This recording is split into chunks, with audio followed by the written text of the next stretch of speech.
Hey folks, hey, I see we got a few people in the waiting room waiting for the webinar to start. Thank you for joining us for today's presentation. We're very excited to have you here. Welcome back if you've attended other sessions. We will wait about one more minute and then we'll get started with some of the housekeeping items.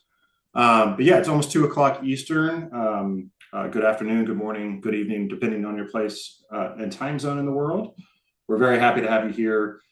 This is a topic that we get a lot of questions about just in the work of our work interacting with board professionals and board administrators across a number of industries. We often get this. We know there's a cottage industry of analysts and consultants and service providers that provide this information, but we found a great one with Glenn Tobe. So I'm going to wait approximately 30 more seconds. This is part of OnBoard's ATLAS Leadership Series. It's our offering to you, the audience, just providing great thought leadership content on board governance, board organization, board collaboration, anything that's kind of involved with the boardroom, so to speak. And we are at 2 o'clock, so I'll go ahead and get started with the housekeeping items here.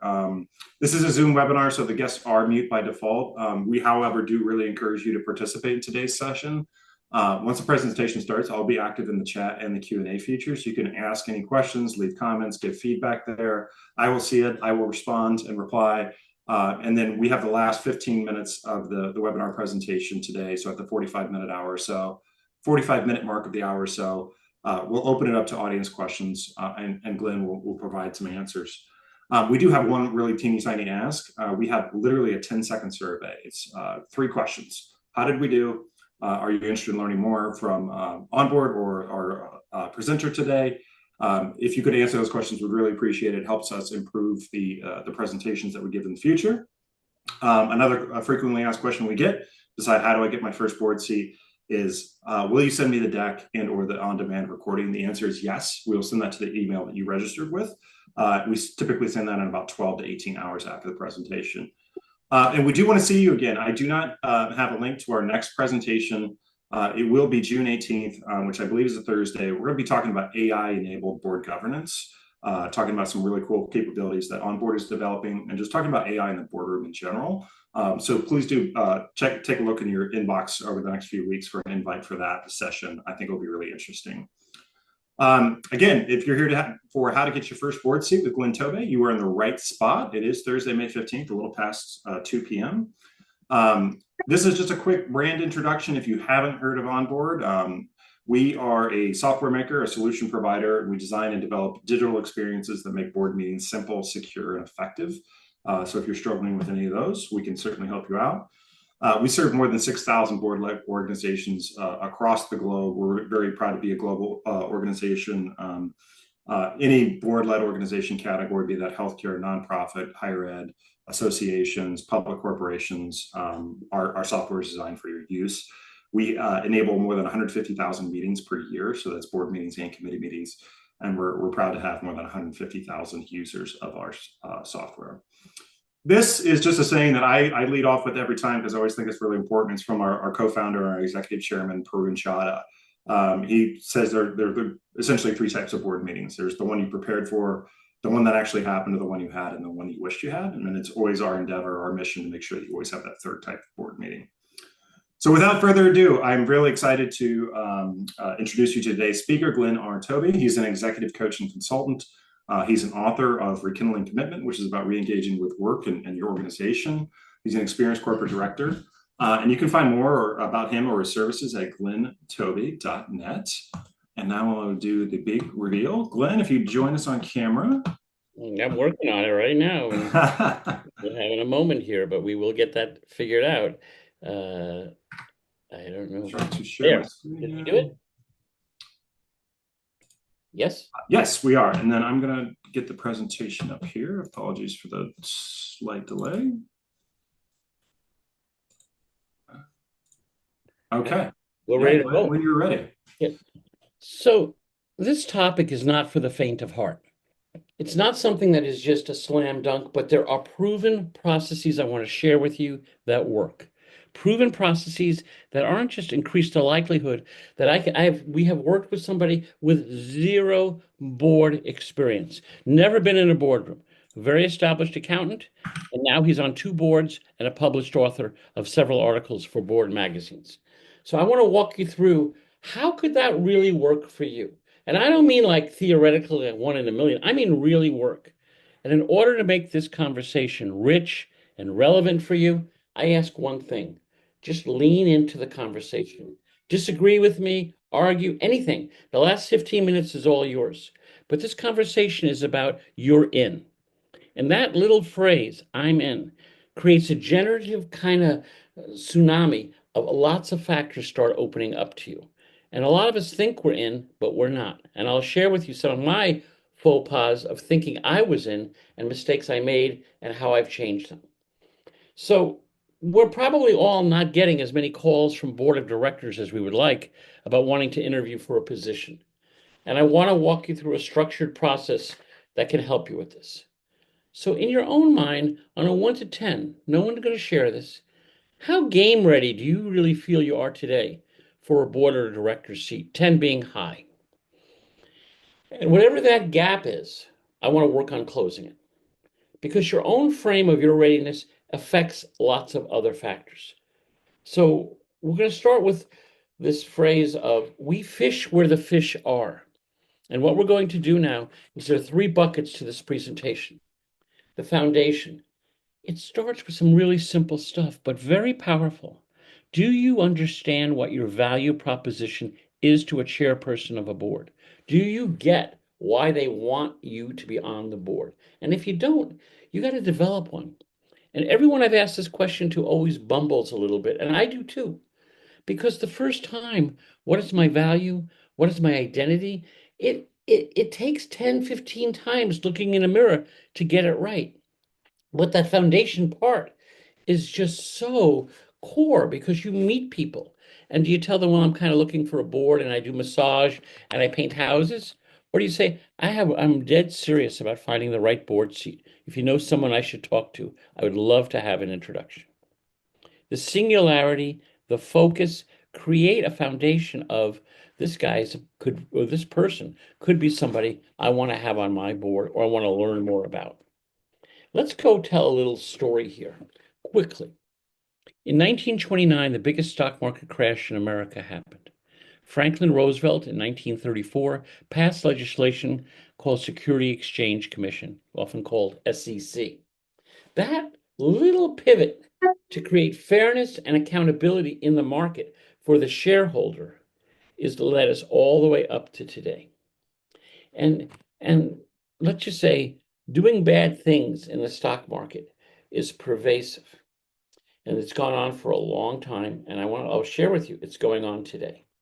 But the SEC is working at limiting the gap to create an even playing field. First thing, I'm not going to go into each of these, could be a 2-hour talk. The Foreign Corrupt Practice Act, that was just, you're not going to bribe people. You're not going to blackmail people. You're not going to be able to pull off shenanigans to get work in the market. You are responsible for a standard of fairness. And the SEC says, we don't blink. They took down, Madoff came down, Enron came down, lots of companies came down. You start messing with these standards, you're liable for a lot. And just so you know, the Foreign Corrupt Practice Act of 1977 is a cornerstone piece. There are only 3. Another cornerstone piece is the Frank-Dodd Act. And don't ask me why, but in some literature called the Dodd, Frank-Dodd, I don't get it. It's about financial stability. Are we really understanding what financial stability means? And Paul Volcker and the Volcker Act, we're creating a probability of markets being able to operate fairly. And each of these laws are big and have a lot to them. But the third one is the big one. It's the big enchilada. It's when Senator Sarbanes and Congressman Oxley came together and formed the Sarbanes-Oxley Act, passed by Congress. Most powerful piece of legislation we've ever had. We had such scandals going on. This is what was the #1 board in 2002? I want to know the answer to that. Enron. So as you can see, Enron was voted the best board in America in 2002. In short order, the company was out of business there's a lot more we'll talk about that. But this legislation of Sarbanes-Oxley, as a board member, you should know it. And there are about 5 simple components to it. One, the PCAOB. You have a .com, a startup wanting to go for an IPO. I get these calls regularly. How are we going to be compliant with Sarbanes-Oxley? You can't rush it. It needs to take time. I usually say 7 quarters before a public company goes public. They need to practice being ready for the Sarbanes-Oxley PCAOB. It's a lot of material, and everyone thinks they can do it right away, and they get there, and the company goes public, and it takes a hit because the investor relation person is left with a pile of doo-doo of how do they explain, well, we really didn't comply with Sarbanes-Oxley coming out of the chute. It doesn't enhance shareholder value. If you're going to do this right, practice for 7 quarters getting PCAOB right. It also requires the CEO and the CFO have to sign documents certifying these financial records are accurate. I've had a CEO look me straight in the eye and say, how can I guarantee the accuracy that some clerk, either in America or another country, didn't make a fudge, didn't make an accidental mistake, and everything is screwed up? You need checks and balances to check the quality of what you're doing, and it better be rigorous. You also need to have internal controls to make sure that you may need more financial disclosure than they first asked. And the Sarbanes-Oxley Act says you can now have to have more financial disclosures if we're curious. You've got to meet our standards.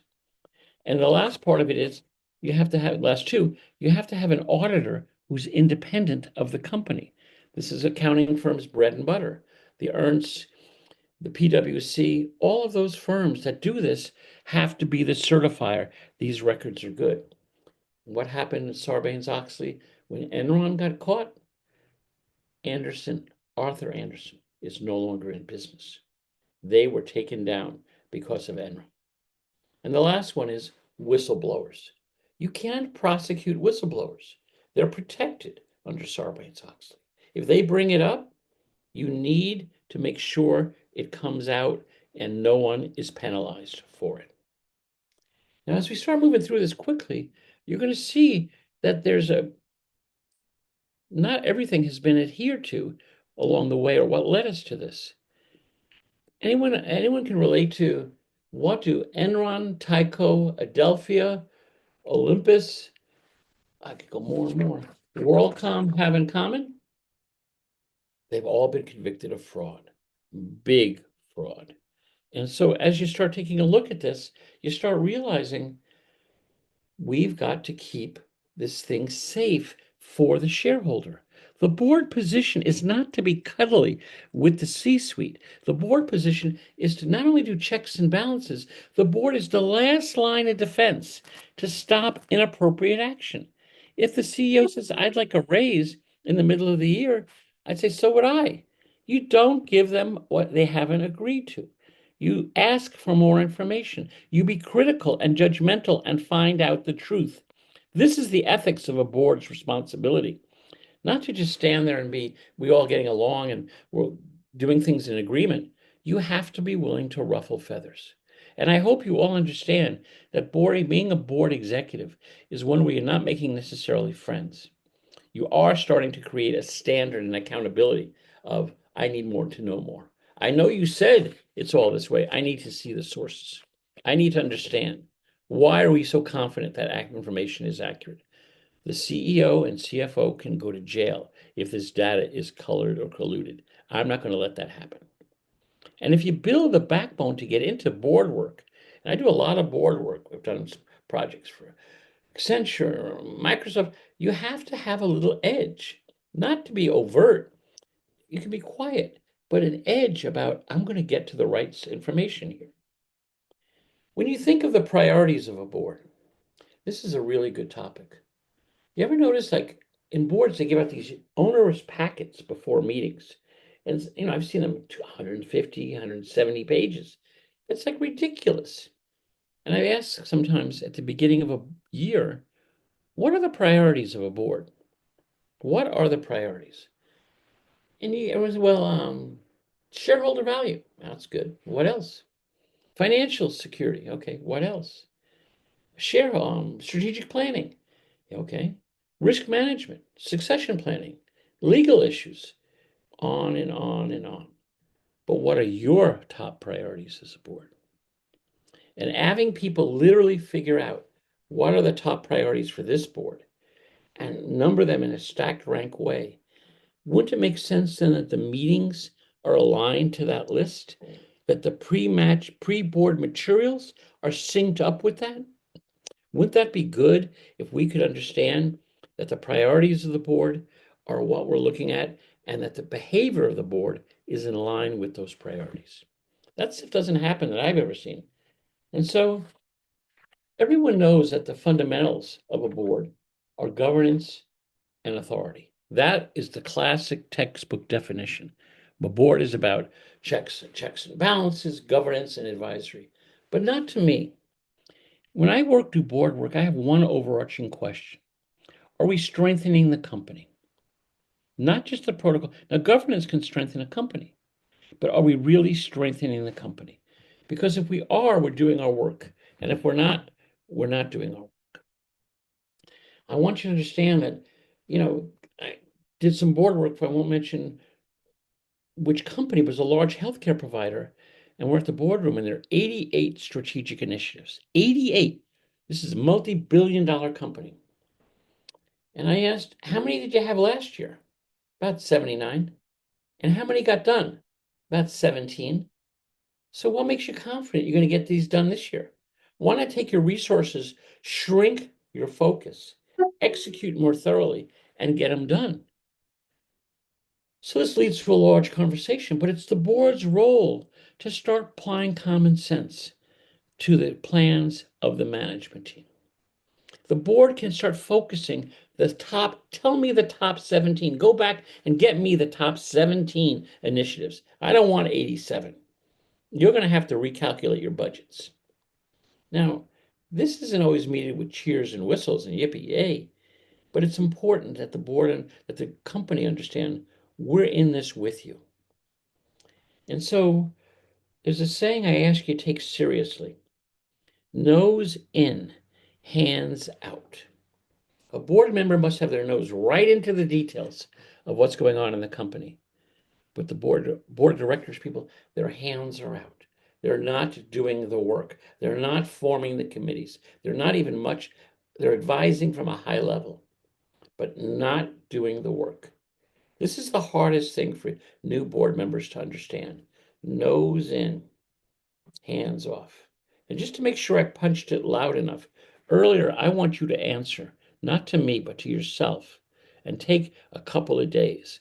What is my simple value proposition to boards? What is my identity? If someone asks me in 6 months, what do I do in terms of boards? Answer the question and stay with it till you get an answer that's as simple as that is up, that is down. I'm a board of directors professional. This is what I do. You've got to get it simple and clear. But board of directors also bring a lot of knowledge to things. There's a company I'm working with, they grew 17% last year. That's great. But when we did the competitive analysis in the board meetings, the number 2 firm grew 29% last year. You grew 17, they grew 29. That's not a good indicator. The number 3 company grew 31%. And the CEO looked at the board and us, and we pointed this out. And you think, oh, they should know that. And it's not so easy when you're in the middle. I've been on a C-suite. It's a lot going on. And he looked at me and he said, we have a disease, Glenn, and the disease is creeping incrementalism. We're creeping up, but not at the rate of our competitors. You also should start understanding about how the CEO evaluation is really going to work. If a company has a calendar year of January to December, a board member has to know in that December they want to meet with the CEO and target quarterly goals, outcomes they want to achieve, how the compensation will be allocated, and make sure it's a candid, productive conversation with goodwill. We're building a partnership, but that doesn't mean we can't do it. And we know we have got to exert our authority as a board member. We have to, of a, as a board, keep the CEO aligned with the goals we set out. And if the company's doing great, and I've seen this happen many times, the CEO says, I expect another 50% in stock grants this year. And I say, that's great, but this board won't authorize that. Well, I'm doing exceptional. Next year could show up. We agreed to this year's numbers, and we're going to keep it within this year's numbers. You know, the last part I want to talk about, and it really is a tricky, but I think powerful topic. To me, it's the most powerful topic, is CEO succession. I had the opportunity to be in Japan with Sony Corporation, and the chairman of Sony, his name is Hideo-san. And in Japan, my last name is Tobe-san. And I asked him, Hideo-san, what is the number one thing that keeps you up at night? And he looks at me like I'm a child. And he said, Tobe-san, there is only one important thing I do as chairman. My successor. Everything else is details. And you know what? I won't agree with him fully, but I'll agree with him at 80%. You've got to find the right person to run your company. And so in CEO succession, if I asked anybody, and I got a drink of anything you want, if someone gets this, what do Salesforce.com, Charles Schwab, Dell Computer, and Bridgewater, probably the largest private equity firm, have in common? Ding, ding, ding, ding, ding. I didn't get this. I figured it out. They all are American started corporation, started with one person, the founder, all of who, when they wanted to resign, were wildly successful, all of whom picked their successor and groomed them. And all of them had their successor leave in 14 to 16 months. Dave Patrick of Schwab, Michael Dell, all those companies had their hand-picked successor by the CEO not work out. It's tricky succession. I can give some quotes and data. It's just tricky. And it takes a fully engaged board to solve it. I've gone back and done a little study on this, and sometimes the boards, they work off of an alpha person, not necessarily male, but an alpha big voice chairperson. And they don't use their full intelligence to challenge, to ask questions. And that's what happened. The board shut up because the chairman and the CEO thought this next person was the best for the job. But when you go back and ask, they had a hunch it wasn't necessarily as good as everyone was saying. So what I want to start asking is, for you to become game ready as a board member, you should know a little bit about succession. You should know a little bit about CEO evaluations. You should have read the bylaws and understand them. You should know the company's competitiveness. You're a board member. You're not just a participant, and you don't join a board, you add value to a board. They want you on that board. And the chairman I know are always hunting for great talent because the board seats turn over. And who's going to be next? To have a list of 10 great candidates for board seats would make any chairman delighted. And your name can be on that. And we're going to talk a little bit about that. You need to make sure you know your own strengths and you know your value proposition and you know your identity is, I'm a board member. And you probably will say, I'm not a board member yet. And I'll say, you can be. Now we're going to start moving into this. If you know your strengths are speaking, if you know your strengths are writing, we've got to make sure you understand we have to educate you and Google and the world about what you have to offer. You need to understand and demystify what is a board. And the language of the board is very important. So there's language here of it's very simple. You'll hear words like independent director, independent order, outside director. Anything that says not management in front is not management. If you're a board member and you're somebody that says words like lead director, that's independent. Outside director, that's independent. Inside director, that's in. So if you hear of somebody who's a management director on a board, great. Non-management, great. Independent chairman, guess what that is? Of course. So you know the language. Independent auditor, great.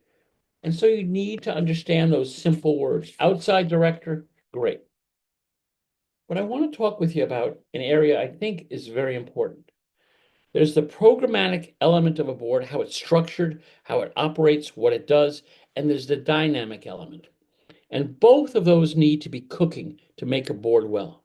You need to get the group really talking to each other and asking questions and engaged. I can't tell. I've had a chairperson of the largest electronic gaming company in the world call me. My father was a Teamster. I'm a blue collar kid. I mean, we're just regular folks. And I thought I'm being joked about by this guy calling me. He said, I really loved your article on board participation, and we need that help. Can you come to Chicago as soon as you can? And we can do a 2-day process of sorting it out. Articles work in getting you seen and known. And I'll work about that too. Remember, a programmatic element of boards, structure, so I can show you board minutes, they're all the same, but not the way they're talked about. The topics are the same. Now let's go to slide 4. This is really one of my favorite slides. I'll tell you why. It's one of my favorite slides because these authors are like my friends, not personally. Most of them never heard of me, but because I really got into these books. The first book you should take a look at, I think, if you're asking my opinion, is Beverly Behan. She made 2 lists on the top 5. That's pretty good. She writes so matter-of-factly, so non-technically, so no big, like I'm something so special. I'm just a professional with a point of view about boards. She does great work, but she's very unassuming. I tell people I take I take myself not seriously, but I take my work very seriously. In many ways, I feel like a nobody in a good sense of the word, but I really feel like I strive to do great work. Her first book is Money. Great companies deserve great boards.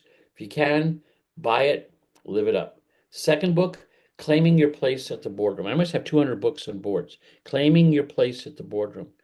Thomas Bakewell used to be, I think, the president of NACD and just a recognized, not scholar. I have dozens of scholarly books, very well written, very easy to digest, and very good. The next person is kind of like, right now, he's the hot person in board work. And OnBoard has had him before. I would pay to go hear this guy, Ram Charan. He wrote a book, Boards That Lead. It's an excellent new book. It's kind of like what I'm saying. Boards aren't just to be compliant. Boards are to strengthen the company. That's where I believe is really important. And the next book by Beverly, really, this is even better than the first book, Becoming a Boardroom Star. But if you were my best friend, and I said, I don't want to buy one book, none of them would be on the list. I would go to HBR top 10 articles on boards. Top 10.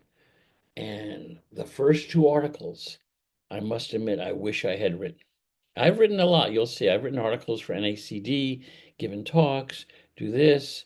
But those first 2 articles, really great. David Nadler's article, outstanding. The others are all good in there, the other 8. But buy that book, 10 must reads on boards. I think you would love it. Love it, love it, love it, and keep it forever.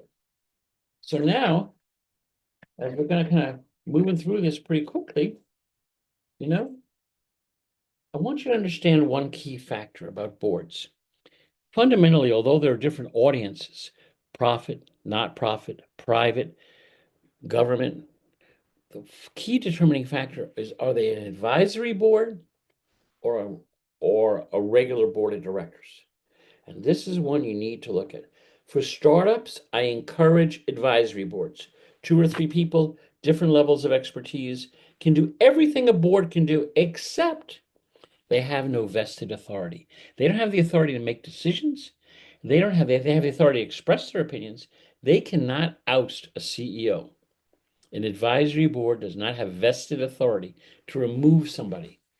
A board does have the authority to move somebody.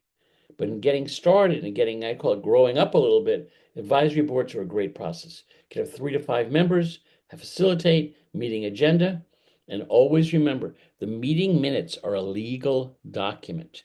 You need somebody who is either the secretary, and that doesn't not a derogatory term, it's just a board term. Somebody who writes down everything. And board minutes are really important. And they should be accurate, and they must be said who said, what said, and how it was discussed, and what was decided. The minutes of a board are critical. And please rest assured, advisory boards can do everything a regular board can do, all the same work. It's better when you grow up a little bit, mature, to have a public board or the semblance of a board that's public, even if it's not a publicly traded company. A private company can have a board of directors. Let's see how we're doing on time because there's a lot to talk about today. Okay. Let's talk about the next slide. You're perfect. He's great. Look at this, guys. I tell you, Josh is the greatest at this. He probably should win an Academy Award. Okay. The next one is the board itself. What is a board? I talked about its governance. I talked about advisory strength. A board is made up of committees. Classically, there's the nominating committee, the compensation committee, and the audit committee. Those committees are the foundation. But where does all the other stuff talk? Where does the conversation for the board with tariffs talk? I don't know. Where's risk live in a boardroom? I don't know. Where does cybersecurity live? Where does AI live? These things got to fit in. You want to put them into one of the committees? Great. But the board needs to talk about what's hot and important. Companies I know now are wrestling with tariffs like crazy. We're building design scenario models. What if there's this or that or this or that? It's tough, but we got to figure out a couple ways of starting to sort it out with our best thinking. And so as you do this, these committees are usually the risk main ones: audit, compensation, and nominating. For me, I think cybersecurity, risk, tariffs, AI, all got to fit into the conversation and be in the room, not one meeting, regularly. And you got to start figuring it out. And I can tell you some scenarios of how we figured it out, but I don't believe any of them are great. We're just bumbling around, all of us, trying to figure this out. Now, when you do committee work, it's really important that you understand a couple of things. You need to make sure the data is accurate. How do you know there's a hesitation in the financial office, the CFO's organization, to giving you the financial documents you need? How do you know the nominating committee I'll go through them all. The nominating committee, what does it do?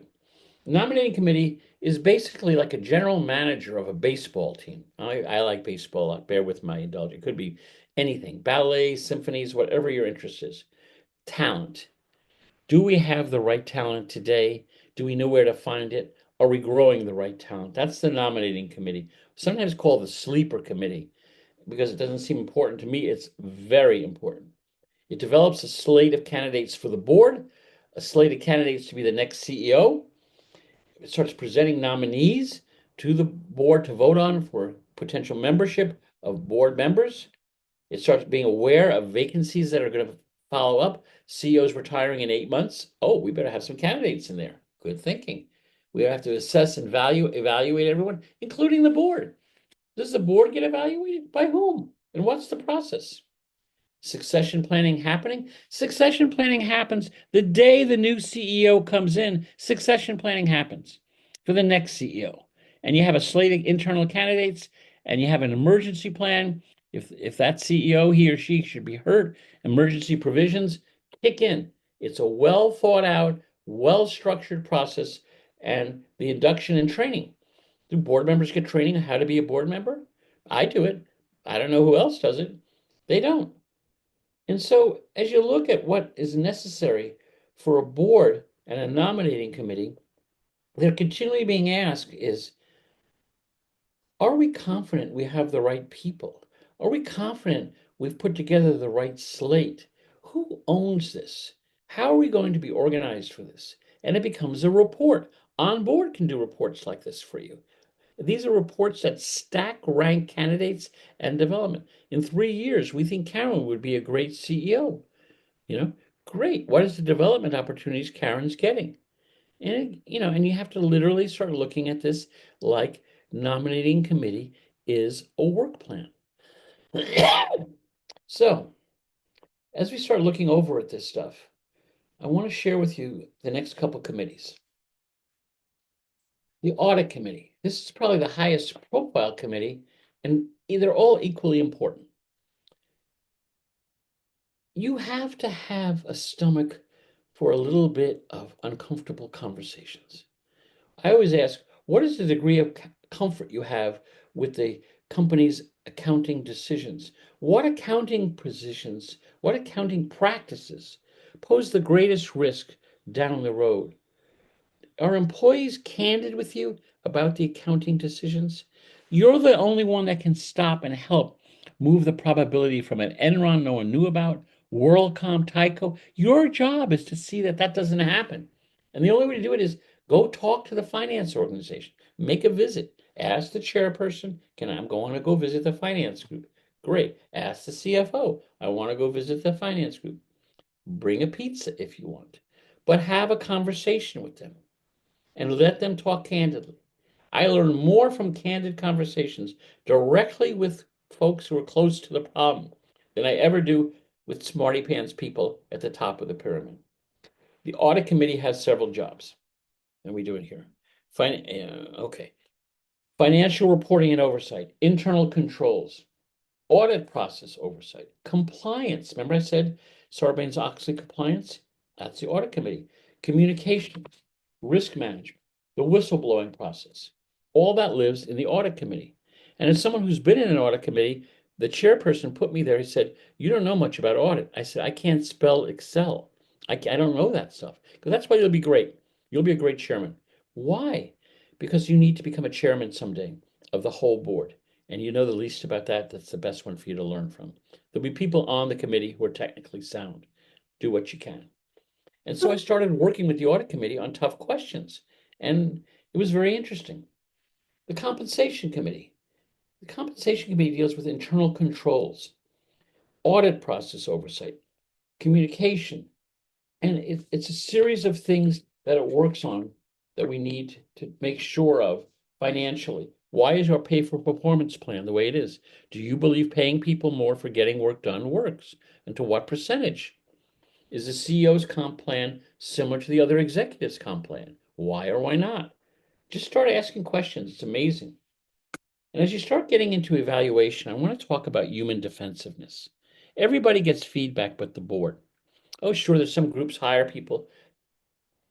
I looked at a telephone company and the chairman said, "You might become a board member here. Are you interested in seeing our feedback process?" And he said it with a kind of proudness. So I said, "Okay, sure." I went to the meeting, multicolored folders with each board member on them, handed out to everybody. Great insight, all kinds of assessments, verbal assessments, interviews. And he said, "Are there any questions about the data you just got?" No? Okay, let's move on. Getting data and not having a conversation is not a feedback process that works.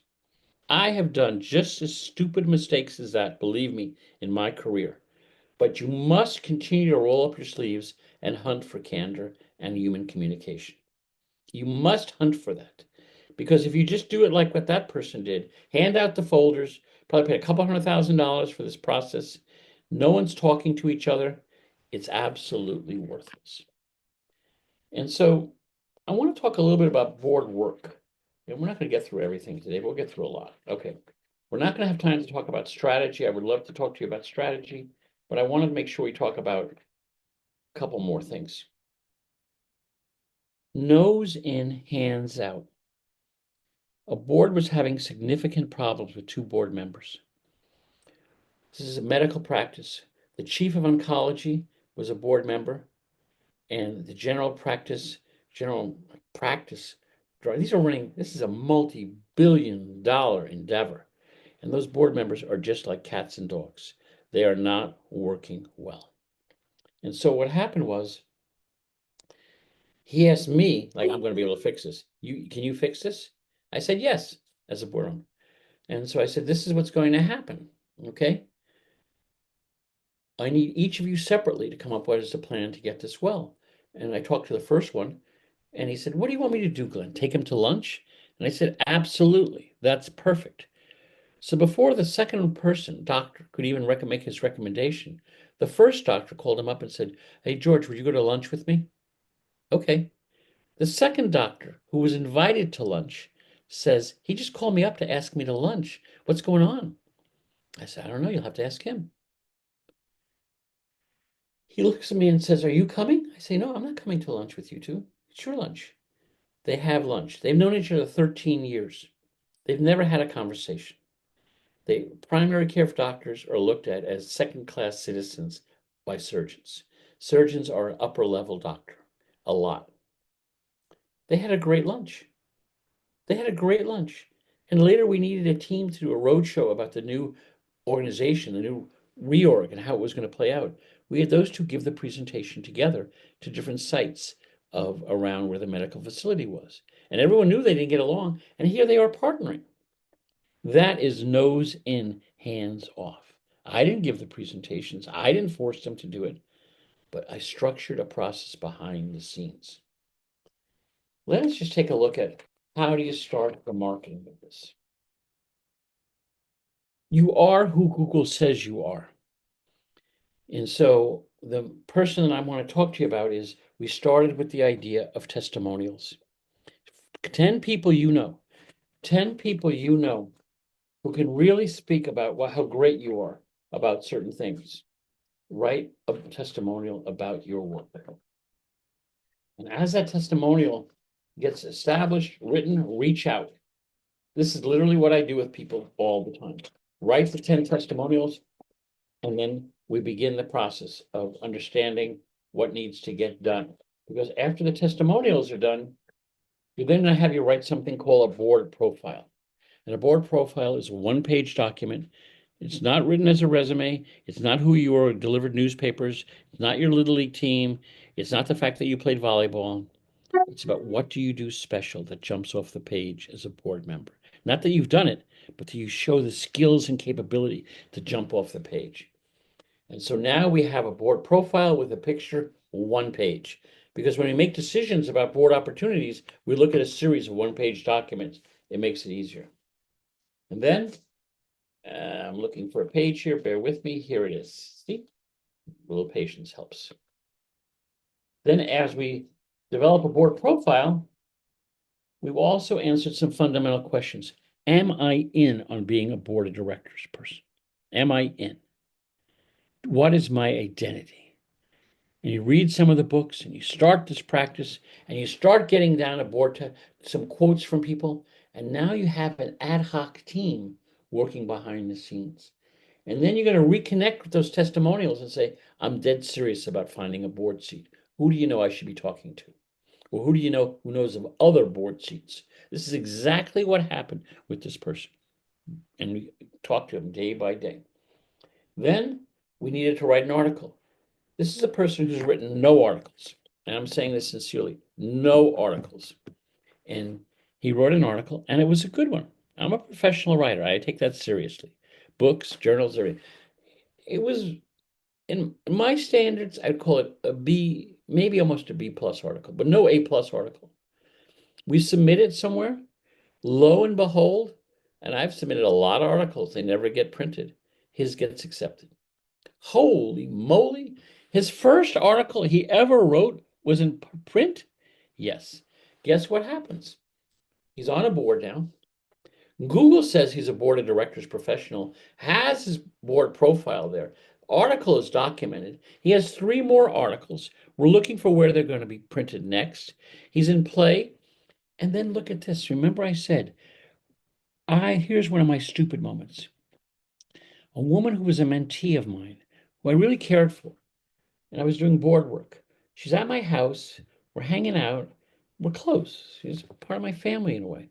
And she says to me, do you know anybody who does board work? I do board work. I didn't know that. We don't let people know what we want and need. She was with Wikipedia. This is the quickest board search and fulfillment in history. She was responsible for the search. She said, you want to meet the chairman, the CEO? Yeah. Within 3 days, it was all done. I'm doing board work with Wikipedia. 3 days. That's a world record. Why? Because I accidentally, unintentionally, had a contact with somebody who had access to boards. You do too.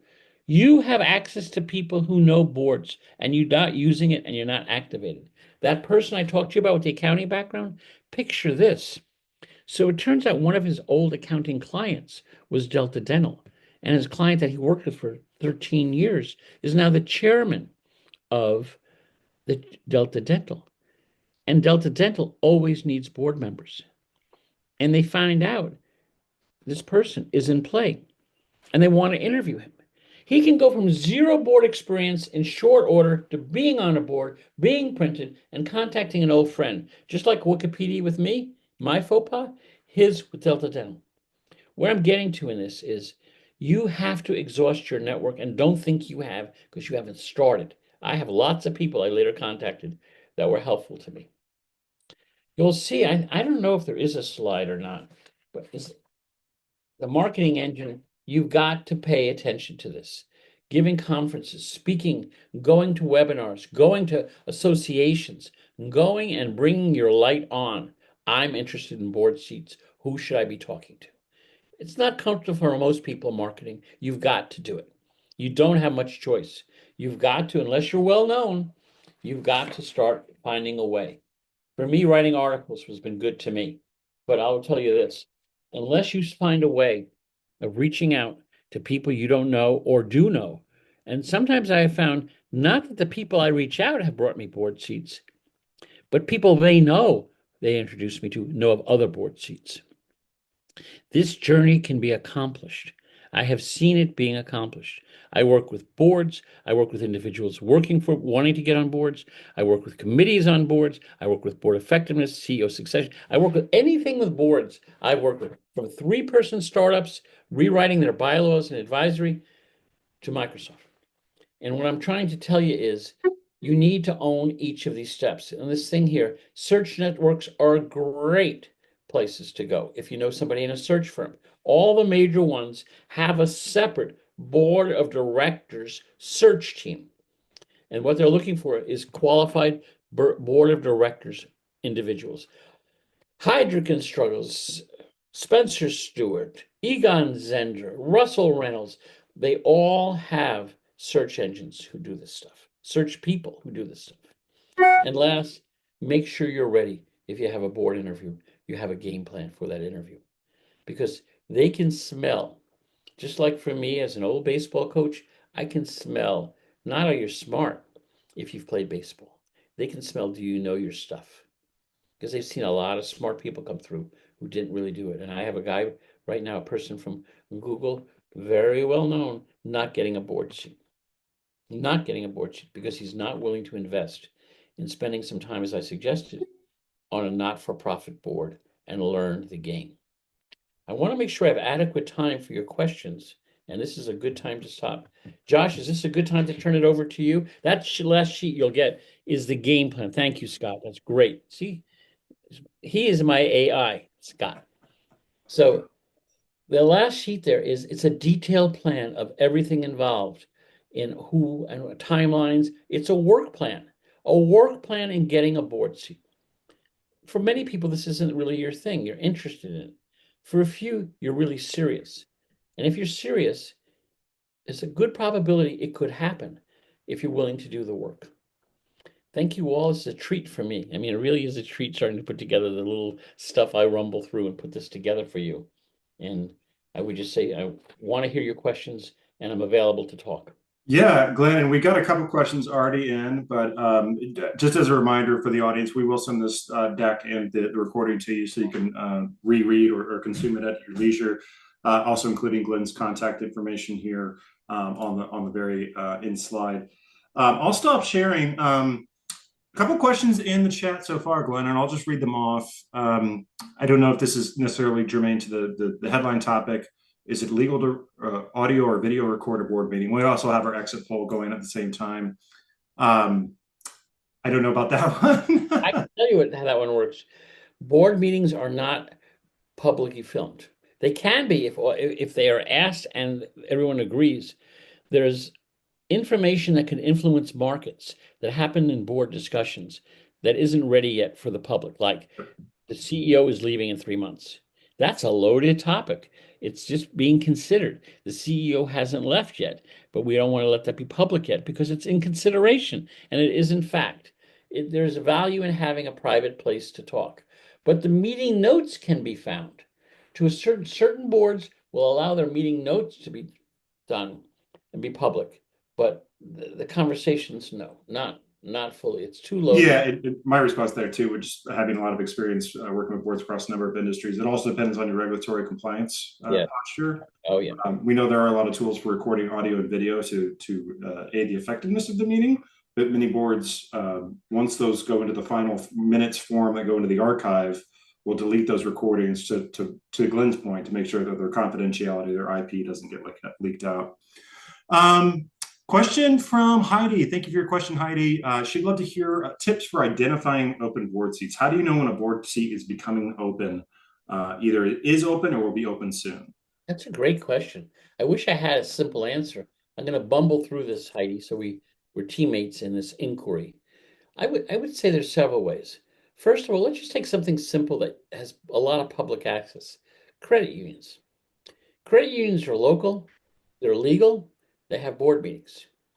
You can just write to the chairperson of a credit union and just say, I'm a member or not of your credit union. I want to know the seat free. This is what you're really dealing with. The duration of board seats and the staggering of them so they all don't roll off at the same time. So if it's a 2-year window, you can't have them all roll off at 2 years. So they're always in the hunt for that. So you have to get I would call it the scope and sequence of board seats. And just assume if you're talking to a chairperson, he or she needs candidates. This is their number one thing they're stretching with. One of them is really great candidates. And if you feel you want to learn more, I just write to the chairperson. I've done this locally, and I'm on a credit union board. Just say, what is the status of board seats opening? Oh, in December we have 2 seats opening, and in May we have another 2 seats opening. Great. Yeah. I would also add there too, just based on previous guests we've had on the webinar, sometimes you can be participating in the board without actually being a board director by participating in a committee. They need volunteers for committees. Yes. And then some boards actually have board observer seats, so you can get to know how the board operates and works. Great. Yeah. Great point. And when I know in this little credit union I'm involved with is they have a thing called the supervisory committee, just what you're talking about, Josh. It's just a non-voting research group that helps them make better decisions, and I like it. Yeah. So, you also mentioned the advisory board, so that's another way that you could kind of get into a parallel board position there. Great question from Cheryl. Do boards typically pay directors, or is that rare? I think it depends on the category, but I'll leave it to you, Glenn. yeah, you got it. We can tag team on this one. There are not-for-profit boards like the Red Cross, where the chairperson can make several hundreds thousands of dollars for a board seat for not-for-profit. There are board seats where you can get nothing in a not-for-profit, and there are board seats where you can make obscene amounts of money, but you've earned it to get there. It's a tricky question. I mean, for the advisory board right now, that's one startup we're working with.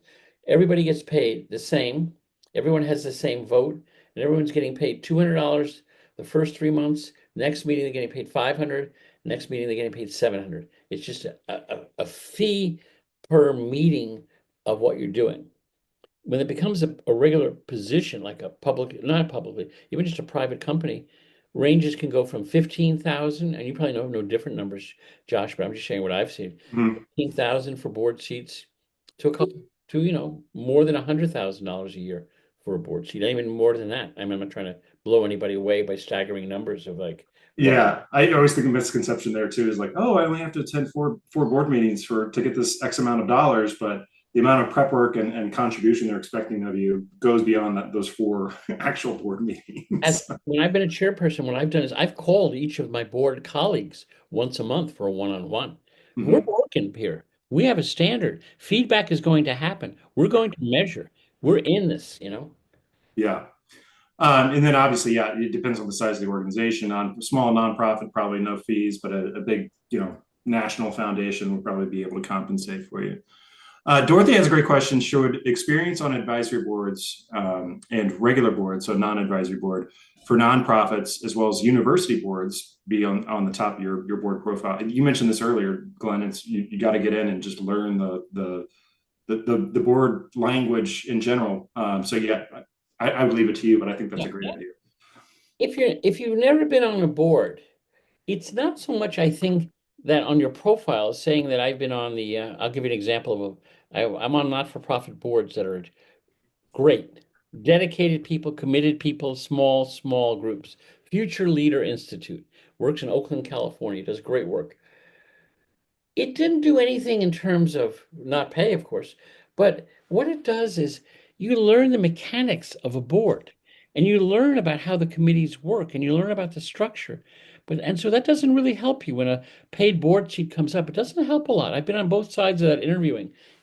But it lets you network with other board people in the not-for-profit. That can be gold. And a couple friends I made from there that did help me. And I just think as you're starting out in your board career, and it is a career, it's not just an activity, it's a career. A board of director professional is a job, it's a title. And you meet people. And that's what I would say is the best part, learning how boards work and that. In terms of getting board positions, it's an academic question. The jury's still out. My vote is if you've never been on a board, get on a board. Any board, get on a board. And Absolutely. and is there a causal relationship or a correlation? You're gonna like those, huh? Causal versus correlation. I would say there's probably more correlation, but I would say it does have impact. Yeah, and to your point, Glenn, we have some internal data that we use in terms of how insular that director network is. The average director, so there's millions of board-led organizations throughout the United States. The average director sits on 2.7 boards. So you think not only the network effect of knowing one person on one board, but they're also serving on two other boards, but it could be a There great you go. opportunity for you. Yeah. Josh, that's a great point. No, I mean this. That's a great point. If you go to the meetings with the attitude of I'm in to help this board work effectively, you're kind of coming in with a bright eyes. And I think bright Hmm. eyes attract attention in a good way. And it just leads to, hey, you want to get coffee afterward, Glenn? Sure. And they Yeah. sort of, I'm on another board. Are you interested? Yeah. Great. It's Yeah, another great question from Edgar, and I think this gets into D&O and disclosure. Can you be a member of several companies' boards at the same time? it can be loaded. Just what you said, confidentiality. Can you be on Chevy's board and Ford's board? Yes, again. You know, can you be on this board and that board? They have to have strong distinctiveness of industry. The two rules, as Josh well knows, is the duty of service and the duty of loyalty. And the duty of service is this is like I'd call it the Ten Commandments of board work. The duty of service is I'm here to help this company. Remember I said strengthen the company, not just do this, strengthen the company. I'm here to serve this company. And duty of loyalty, everything I come across will not be shared outside of me. You're going to get a lot of confidential stuff. You're not sharing it with anybody. And I take it seriously, like loved ones or anyone. It's all locked up in a Dropbox. I have file cabinets of old board reports, and nobody sees them. Nobody sees them. And that's a big one, isn't it? Service and loyalty, Josh? That's like the credo.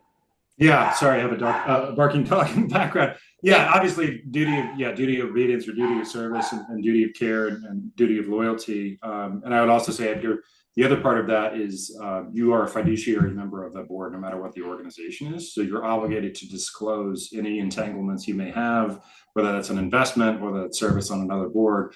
But back to Glenn's point, yeah, you're there to make that organization better and not to make it worse. And, So, and there are people on, I won't mention the name, but a former presidential advisor who was on like 16 boards. Okay, 16 publicly traded Fortune 500 boards. And making a killing, I might add. And I don't know how well or not well he was doing, but it gets ridiculous. I mean, a board seat is a piece, you've earned it. Do a good job. I'm slow. It takes me a long time to read all this stuff and put it together. You see financial disclosures, you can't read them in 15 minutes. You got to think about it. I even hire somebody to help me with financial disclosures. that's fair. One last question I think we have time for here. It's from Stephen. He says, thanks for the great book recommendations. Do you have any thoughts about John Carver's policy governance model? I have a lot. I teach at Berkeley. I have a lot on John Cotter's work, but I think no. It's going to take a lot. Write to me offline or call me. You have my phone number, and we can talk about John Cotter and his models. I know him personally, and I can talk to you about him, and he's a good man, and he is smart, and I have a point of view that's a little different than his, but he knows a lot more than I do. He's a Harvard endowed professor, and I'm a lowly UC Berkeley lecturer. So there you go, the Yeah. hierarchy of academics. Yeah. And just in the subject of book recommendations or content recommendations, I'm kind of an omnivore when it comes to governance content. I think the more you read about it or who it comes from or what do you have an opinion of it, the more uh, wider spectrum of thoughts and opinions you can get, the more you understand about board service in general. So Reading is good. Let's just say this. Reading is good. it's fundamental, as I said.